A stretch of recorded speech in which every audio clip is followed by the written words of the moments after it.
I'd just start meeting people, a networking group, a chamber. I would look to see what neighborhood things might be going on. And if I couldn't find anything, I'd start something. So whether I'd use Nextdoor or Facebook or whatever, I'd start a walking group, or I'd start something that would interest me. Welcome to MLM Nation, a podcast of leaders, by leaders, for leaders, hosted by Simon Chan. He's built a team of over 200,000 and is now a full-time MLM coach and trainer. So if you're ready to level up your business, join us now. Let's do this. MLM Nation, this is Simon Chan. I'm fired up to bring our special guest today. We got April Pitcarin. Hey, April, are you ready to make it happen? Absolutely. I met April recently, actually twice, in Rob Sperry's Leaders of Leaders Mastermind. And once I met her, I knew I had to get her on there. Met her at Monte Carlo, hung out with her like 2 weeks ago in Pirates Cove. And for those who don't know her, April worked in corporate America, including being an international IT director and oversaw credit bureaus put in place throughout Europe. Today, she's a six-figure earner with a team of over 7,000 customers. April credits her success to a combination of passion and consistency. So April, I know I've learned a little bit about you when we hung out, but take us through your background. How did you go from, first of all, Kansas, living in the UK, now live really close to each other. You're out in Redondo Beach, and then into network marketing. What's your story? Okay, thank you. Well, I did work over in England. And when I was working over in England, I worked for a company that, I loved the whole experience of working in England. But by the time I got done with that job, I was done with corporate America. So I came back to the United States, and a friend approached me about an opportunity in multi-level marketing. And I went ahead and took that opportunity. And I really found a lot of success in that company. It's not the company I'm with currently, but it's the first company that I got involved with. And I really believed in the product, and I believed that it was really helping people. So I, jumped into that thinking, well, I'll get back into corporate America. But the more that I saw, oh my gosh, working for myself was where I really wanted to be. So that's how I got into that. A lot of people struggle initially. Why did you have success pretty quickly? I think that for that company and the company that I'm with now, I think that the main thing was I was coachable. And so what I did was I really listened to my mentors, and I looked at my mentors and I saw, for instance, how much money they were making. And I figured if they're making that kind of money, they must know something that I don't know. So I just followed their lead and did, what they told me to do. A lot of it took me outside of my comfort zone, a lot of it, because coming from corporate America to this was a big leap. But I really wanted to make it work. So I went outside my comfort zone, and I just did what they told me to do. How long did you work in corporate America for? Almost 25 years. 25 years. And obviously you're very successful because you also oversaw this big project in the UK. They took you out there. So in coachable, you probably had a lot of experience. And so what are some things you had to change? You realize, like, being coachable normally means what April thinks is not the right way, even though you had 25 years of success in corporate America. So what are some things you had to change? Well, I'd say the primary shift is, having people work with me as my team members. I don't have control of their paycheck. Whereas in corporate America, I had control. So if somebody didn't do something I didn't want them to do, I had direct control over that. But in network marketing, you do not have that. So it's really like being in charge of a volunteer organization, and learning how the skill sets to deal with a volunteer organization versus someone where you have control of their paycheck was very different. So learning how to work with people as a team more than a boss was a big shift. So in what ways? So give me an example of how you would maybe communicate to someone differently. Okay. So one thing that, and I am still working on this. So I'm still a work in progress, but I would say that learning how to ask questions was extremely, extremely important, because I'm a very direct person no matter what. And I was used to basically giving orders because I was a manager. That's what I did. That, I basically gave orders, and learning how that, giving orders doesn't work in this business. At least to me, it doesn't work. And basically getting to a person's why are they doing this, and asking questions, and then forming their work ethic around what is important to them, to get them to their goals, not to get me to my goals. My goals are not what's important. My goals will happen if I can get them to their goals. And what year did you get started in network marketing? It was 2000. 2000. Okay. Yeah. And by the way, I'm sorry about this napkin. For those who are listening, maybe I sound a little different. I just realized, sorry, because I was shaving. I was telling April, I hate to cancel, but I was shaving and it never happened. I actually cut my lip, and it's there it goes again. And normally it stops in 5 minutes. It's been 30 minutes and still not stopping. So anyway, I got blood all over my iPad and keyboard when I was introducing myself. I'm so passionate. I didn't realize I was spitting out blood. So here's a plug for the YouTube channel. You can watch me bleed, and hopefully not bleed to death. Why? But April's story is fascinating, right? Because how about jumping outside the comfort zone? This is definitely jumping outside my comfort zone, doing it while I'm bleeding. But what is something you had to do? That you're very successful in corporate, you have 25 years, and you had to jump out, and we always talk about your dreams and goals are outside your comfort zone. So what is something you had to do? Well, one thing I had to do is really establish a structure, because it's easy, when you work a corporate job, you have to be there at a certain time, you have to stay till a certain time, all that. And, when you're working for yourself, you don't have that structure, or you don't have it. It's not like you have it if you put it into place. But if you don't put it into place, it's very easy to get distracted. And it's very easy, like you said at the very beginning when you were introducing me, one of my key strengths is my consistency. So if you don't have consistency and structure, then that also is a problem. So that's one thing. Another thing that I worked on was when I first got started, I was also I was dabbling in a couple of other things. And so I thought I was just too busy. So my excuse for not getting things done in network marketing was I was too busy. So once I worked with my mentor and discovered, okay, how can I reframe that? What am I too busy doing? And once I realized, you can make time for anything that's important to you. So if watching TV is important to you, you will make time for it.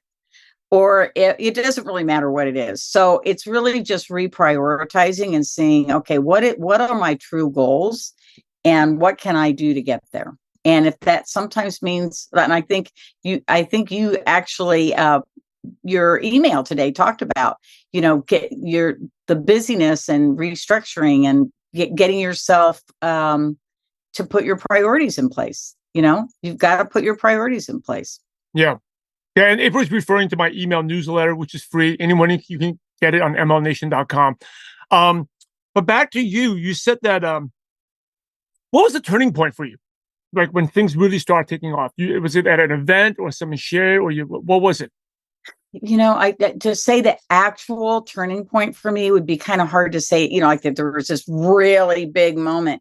It really was a series of aha moments, and they all come together. So events, I think, are critical. I mean, for me, I finally figured out, what my highest value is. So embracing the personal development that comes along with network marketing, that's huge, just huge.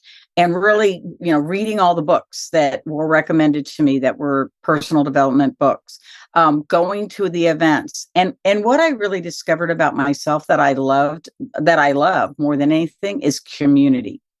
Community is really important to me. So being with, I do not miss an event that I qualify for, ever, ever, ever, ever.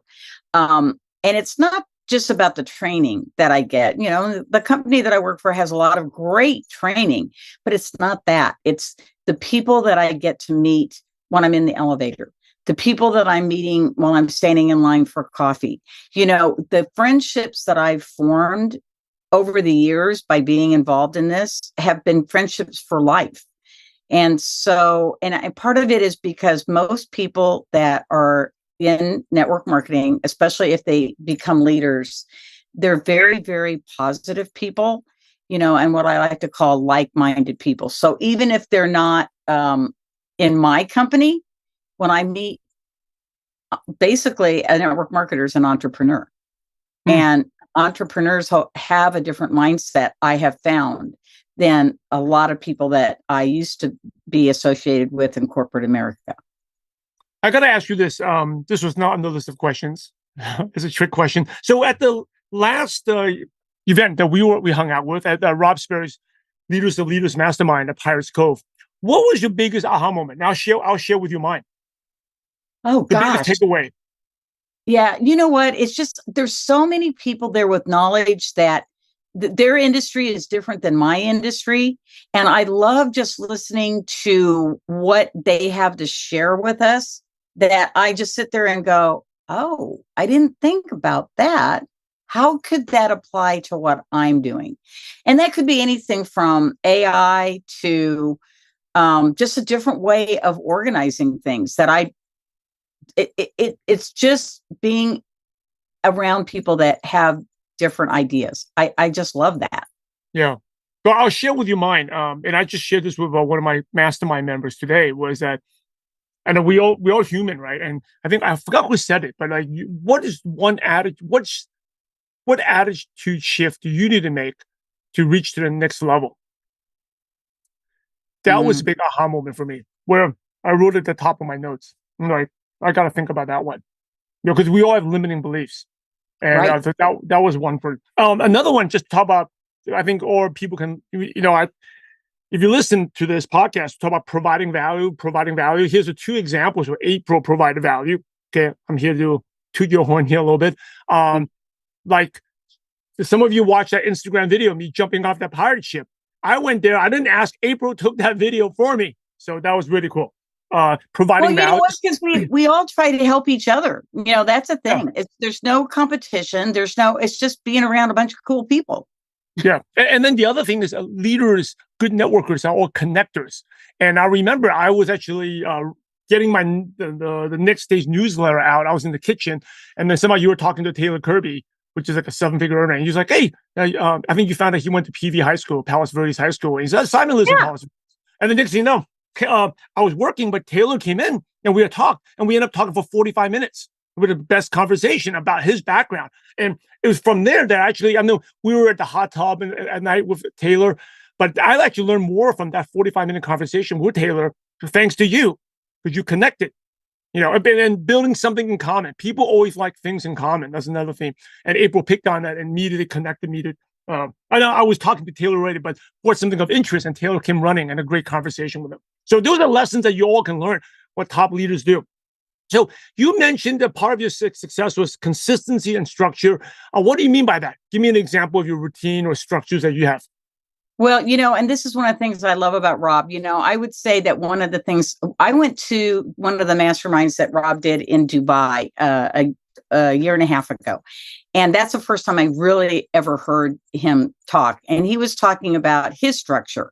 And he was talking about, like you set a minimum, a standard, and then a blitz. And you've got to be realistic about what your minimum is. So, like if you're sick, you've got to make sure, even when I'm sick, can I do the minimum? And it doesn't matter what it is. It can be, your business. It could be your personal life. It really doesn't matter what it is. It could be your exercise. In Rob's case, I think he does the exercise thing, and he also does personal development and a few other things. So setting that and saying, okay, it does not matter what I'm doing. It doesn't matter if I'm traveling, because I travel a lot. It doesn't matter if I'm traveling. It doesn't matter if I'm sick, but every day I am going to do the minimum and identifying what that minimum is.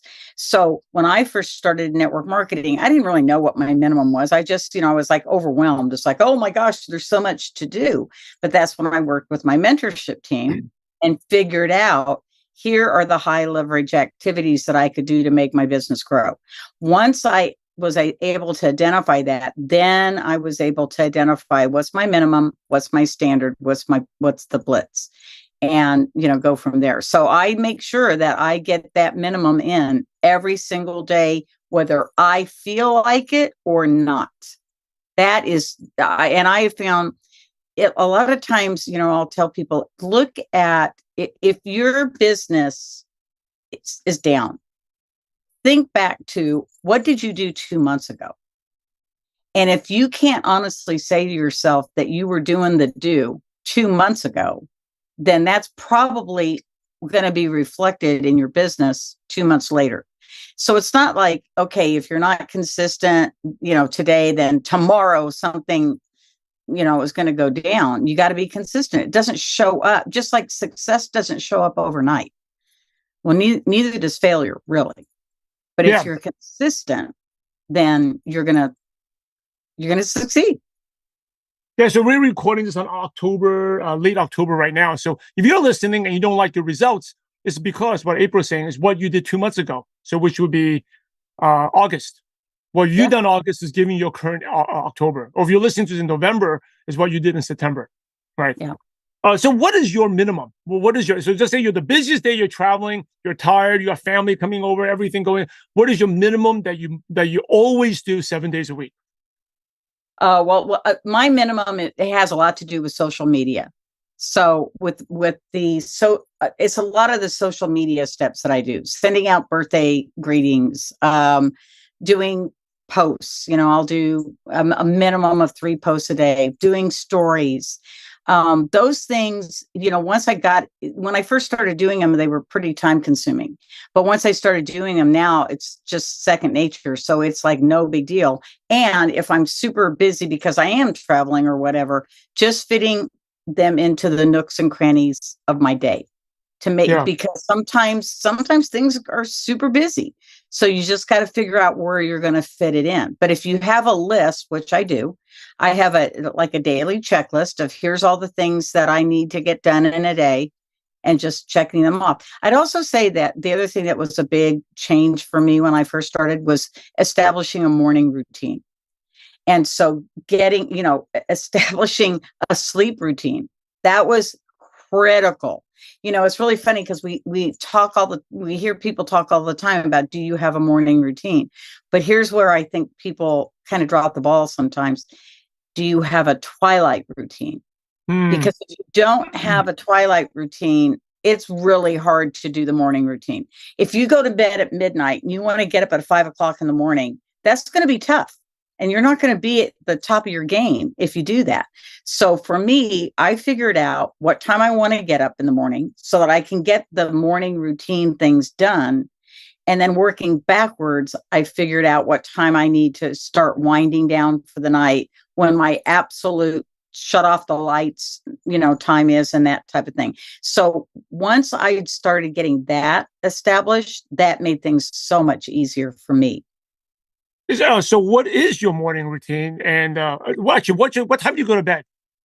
My goal is to start winding down between 8 and 9. At 9 o'clock, no blue light. After 9 o'clock, no blue light. And so with no blue light, then usually I'm going to turn off the lights before 10. But if for whatever reason I was reading a book and I really got into it, it's an absolute lights out at 10 no matter what. But usually it's way before that. And then my goal is to get up at 5. It's so funny. At Pirates Cove, you were like, a bunch of people were talking late at night, and we were joking the next day, like, the heck is, if he's speaking of, what did you say? If you speak louder, I want to hear that training too. It's probably like 11 o'clock midnight. My room was right outside the jacuzzi. So apparently you were one of those guys, but I was not because I go to bed. Jacuzzi. No, I did not that night because I went to bed. Okay. I go to bed at 10. So my funny story is I go Oh, to bed at 10 p.m. At latest 10:10 because I wake up at 5:10 to do my morning pep talk Facebook Live at 5:30. But what's her name? Jennifer Stroman the next day was saying, why was I dragging a chair at 5:30 in the morning? I was like, I was not dragging a chair. So there must be some ghost there. I was next to the voodoo room. I was definitely not dragging. I was doing a Facebook Live. Yes, speaking. You hear my voice, but I'm not dragging a chair. right. No, so I went to bed super early, and I mean really early. And all of a sudden I woke up and it was like probably 1:30 in the morning. And I heard all this talking. And as it turned out that they were in the jacuzzi. And what I said the next day was just, hey, I wish you guys had talked a little bit louder so that I could have really heard the entire conversation. That was the only thing I was bummed out about, but it was okay. I think Tim Ferriss said to get back to your Twilight routine. He says, everyone, because some people take pride in staying up late to work, right? Like I can put it all night to stay. But he said something that was game changing. Was that everyone can stay up late, but only the discipline can get up early. Oh, I like that. And that reminds me of your Twilight routine, right? Because you're not disciplined, it's not happening. You can stay. Anyone can say, "Oh, I stayed up I work an extra 3 hours a night," but only the discipline get up early. And you want to get up early, like what you said, you have to have that Twilight routine. Well, the other thing I realized about myself is that, and there are people that are more like nighttime people or whatever. I really am most productive in the morning, and I recognize that about myself. So if I truly want to get things done or have high energy, I need to do it in the morning. And that's why I needed to revamp and make sure that I had a Twilight routine and a morning routine so that I could be the most productive. Yeah. And the people who get up early, I don't want to make anyone feel bad. They're generally healthier because the whole part of the circadian rhythm. The way humans, the way we're meant, we're supposed to go to bed early and get up at dawn, not to stay up late. That's all artificial stuff the man has created. Not very healthy. No, and I will say I've had a lot of people say, "Oh, well, I'm just a night owl," that type of thing. But I've known several people that claimed they were night owls, but they got into the discipline of doing this type of thing, and all of a sudden they weren't night owls anymore. So it's kind of like if you haven't tried it, you don't really know, because you're right, it's not natural. So what is your morning routine? Once you get up, what do you do? Okay, so there's the book that I read that changed me was Hal Elrod's Miracle Morning. And, he has, it's called Savers, and it's only called that way because he had to come up with an acronym. So you don't have to do it in this order or anything like that. But I think Savers stands for silence, which would be like meditation or praying, whatever you want to do. A is affirmations, V is visualization, E is exercise, R is reading, and S is scribing or journaling. And so the thing is, it's going to be different for every person. So some people, if you've got a ton of time, you could do each one of those for a whole hour. Of course, that would take up the majority of your day. Or you could do each one for 5 minutes, whatever is going to work. So getting those things in. And the other thing about the journaling that was a big deal for me was getting a journal and putting 3 things of gratitude down. So every single morning. So when I start with gratitude, that's basically setting my day. And by doing this, for me, it grounds me. And so that way I'm really able to put my all into the day because I've got this behind me. The other thing that I found very, very good was, and I don't remember where I heard this, but at night, right before you go to bed, if you could either do it in a journal or you could do it, there is an app, it's called Winstreak. But if you write down right before you go to sleep, the 3 things that you are grateful for that day, and they have to be wins. They can't be, "Oh, I wish I had done this," or "I wish I had done whatever." They have to be 3, even if it was, "I woke up today." It doesn't matter. It has to be wins.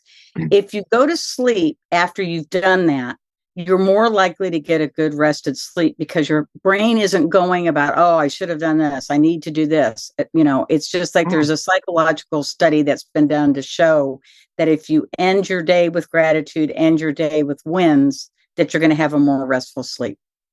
Yeah, that's like a variation of what I do. I talk about 10 random things I'm grateful for before I go to bed, and also 3 new things that's happened to me. Right. And I think because sometimes we feel like, oh, every day is the same, but no, every day is not the same. Like, I went, I went to this birthday party for my son, or I helped him with this part of the homework that he's never done before. Or I interviewed April on the podcast. I've never done that in my life. Right. So just doing that makes you a lot more, much more grateful. And another thing I learned, I think this is from Ernest Hemingway, where like, the subconscious mind when you sleep is like, before you go to bed, write down the most important question. Right. So it could be, you could just say for apply to business, right? How do I go in and how should I present to the former CEO of my company? Right. So you just write that down. The most important question you need to focus on. Or some of you could be after listening to this. How do I create a morning routine like April? You just write it down and then you go to sleep, and then your subconscious mind works on it while you're sleeping.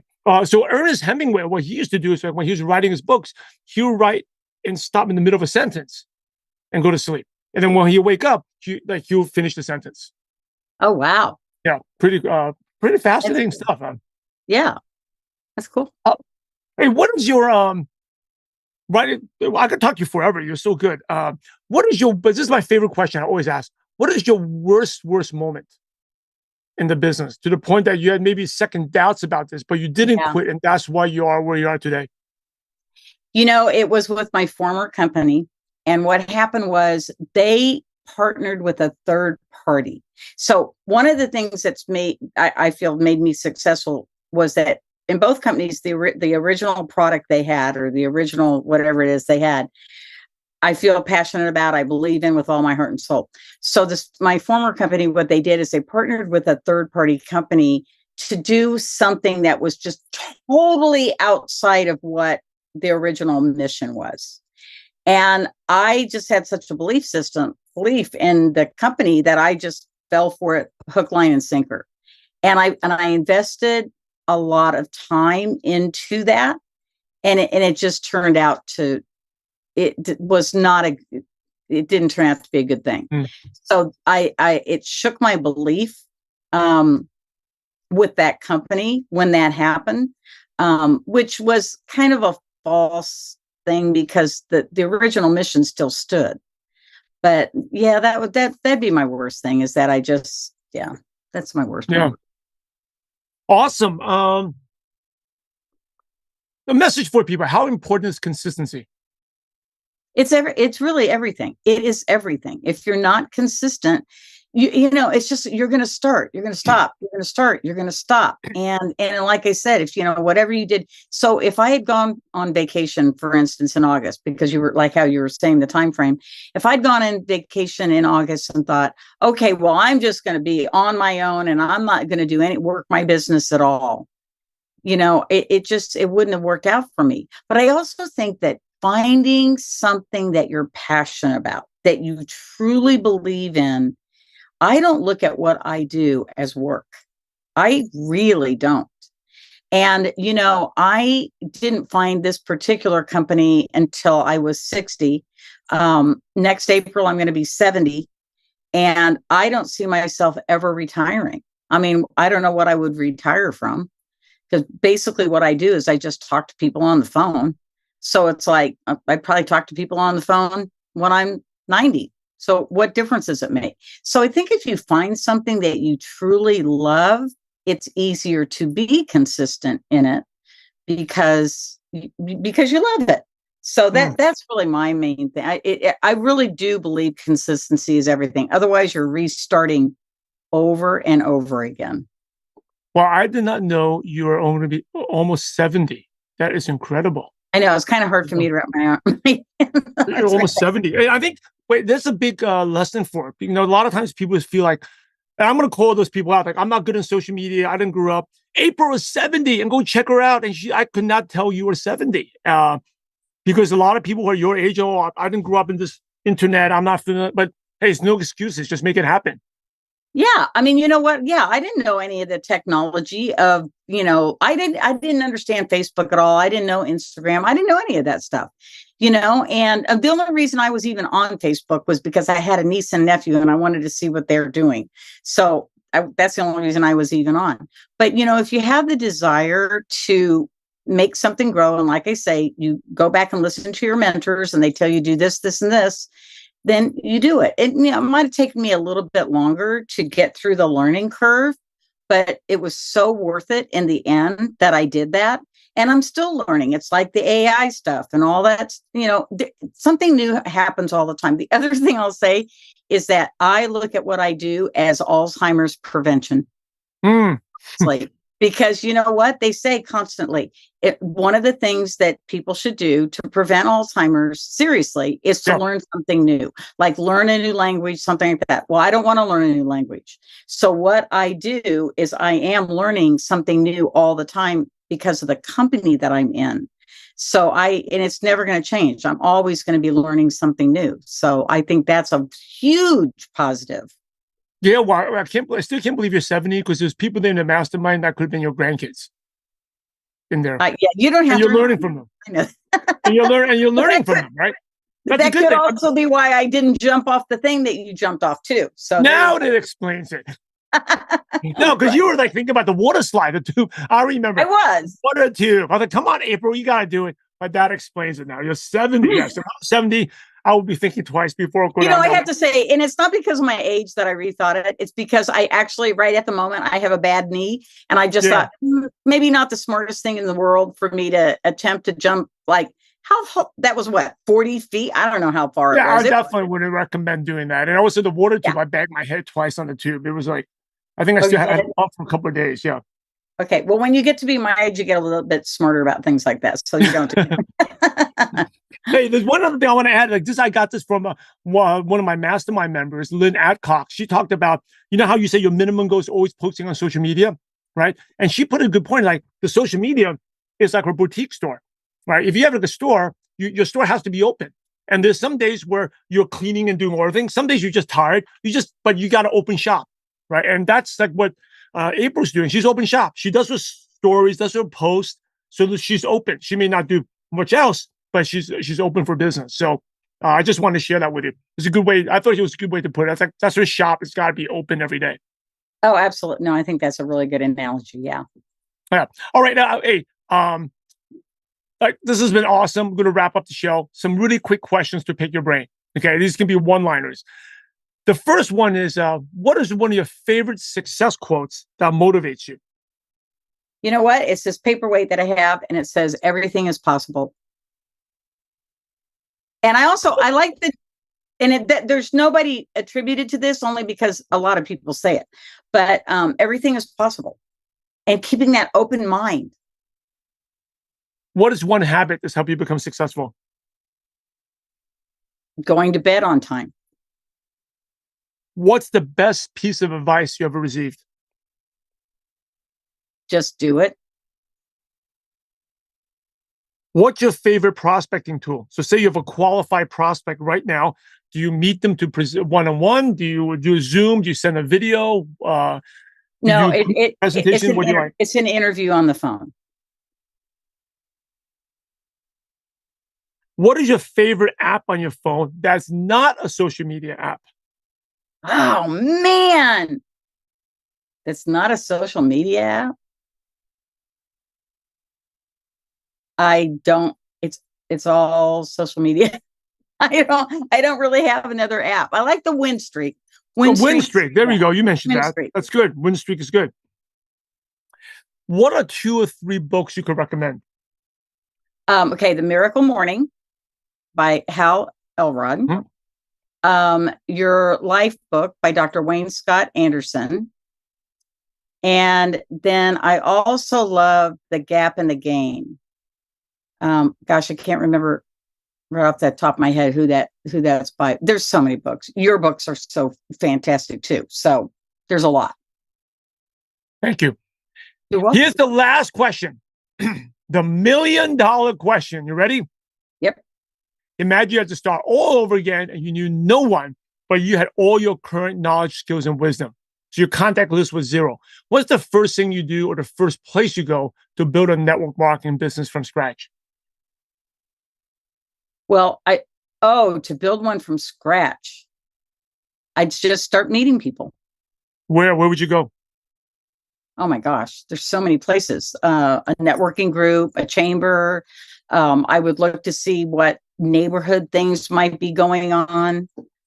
And if I couldn't find anything, I'd start something. So whether I'd use Nextdoor or Facebook or whatever, I'd start a walking group, or I'd start something that would interest me. As we wrap up, any last words or advice? And then what's the best way our listeners can connect with you, April? Okay, the best way you can connect with me is through Facebook. And my name is April Pitcairn. It's Pitcairn. And Facebook is the best way. I am on Instagram, but I do primarily, most of my stuff on Facebook, whether they want to send me a friend request or just follow me. And any last words of advice? No, I really appreciate the opportunity, and thank you very much. Hey, ML Nation, you're the average of the 5 people you spend the most time with. And today, you've been hanging out with April Pitcarin. So keep up the momentum. Go to mlnation.com, click on the podcast tab in the show notes with April's Facebook link. Definitely go follow her. The book she recommended will be all right there.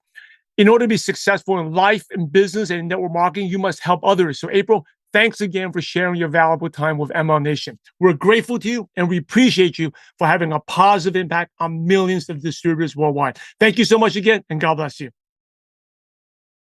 Hey, ML Nation, Simon Chan with a great show from April Pitcarin.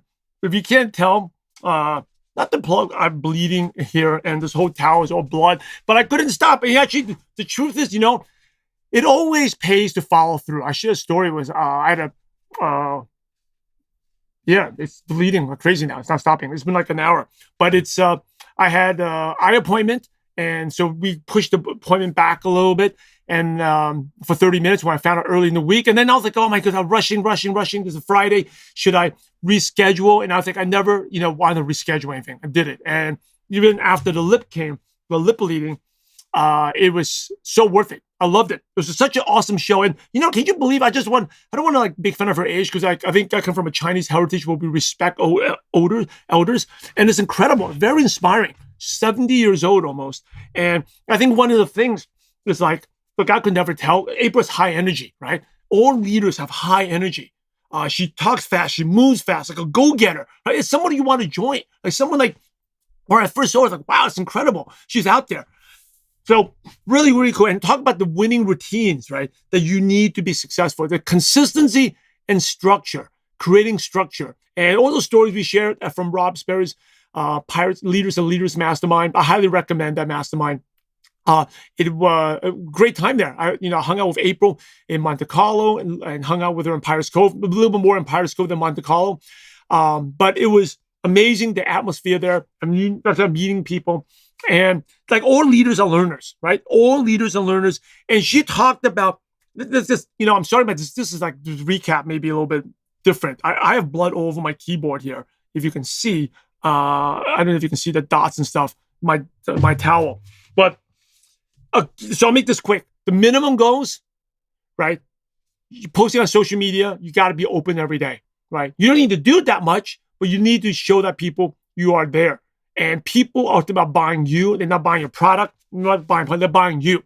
Do you show up every day? When you show up every day, that gives people confidence, right? And you meet someone like April, high energy like that, it gives you confidence, right? People buy, and they give them confidence that, number one, they can do it. And even if they can't do it, you can help them. And it gives them confidence that this is for real, that you're showing up every day. You got these, like I said, these normal goals, minimum goals, and blitz goals. And here's the thing, like, most people with minimum goals are too much, right? Well, I want to do all this stuff under my minimum day. No. When you're busy, you got stuff going on, got family coming over, and we got holidays coming over right now, shopping, Thanksgiving, all this type of stuff. You may not be able to do that much, but just do a little bit. But every single day, 7 days a week, right?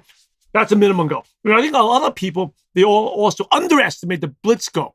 Like, when you got to go all out, they think, if I do this, I'll be all right. No. You got to do that 50 times more. But that's only for certain times of the year, not all the time. You just need to do a little bit, the minimum, the standard goal and the minimum goal. So that was really, really helpful. I loved her routine. She talked about to morning routines with silence, affirmation, visualization, exercise, scribing, journaling, and being gratitude. These are all things, by the way, not just April, like stuff I've learned from my mentors, stuff that I've learned from other leaders. I'm growing and I've implemented for like the gratitude thing for the last almost 10 years. They make a huge impact on you because the world around us is generally negative, right? And when you're negative, it doesn't get you excited. It dims the fire for us to build a business. But when you are surrounded with gratitude and positivity, that motivates you to keep going, right? Maybe this bloody towel will motivate you to keep going, but it's like you guys have the unstoppable attitude. Like April said, everything is possible. Everything is possible. Awesome show. I'm going to keep this short right here and get outside your comfort zone. That's a big aha moment. Outside your comfort zone. What's the difference, right? You got to ask questions instead of bossing people around. That was a big one. I think that was for me too. I worked from corporate America and I realized my team doesn't respond the same way, right? So anyway, make sure you go to mlmnation.com, click on the show notes page, the podcast tab, the show notes page, follow April. Amazing, very inspirational. Just copy what she's doing. And by the way, if you're new to social media, just copy from different leaders. Copy what they're doing and copy what I'm doing, what April, what other leaders have done. And over time, you have developed your own style, right? But hey, that's it. And I think the last thing is, hey, I got a bloody lip. Make sure you subscribe this. So I took a lot of time to do this. April took her time. She's about to travel again to do this. These episodes are not free, cost us our time that we can never get back. So please subscribe to us on the podcast channel. Subscribe to us on YouTube as well. And let me know what you think. Comment below on the YouTube channel. Let me know if you like this. Definitely go follow April. And that's all I have. Make sure you listen to this. Take action on something that April said and go out there and have a positive impact on someone's life. God bless you all.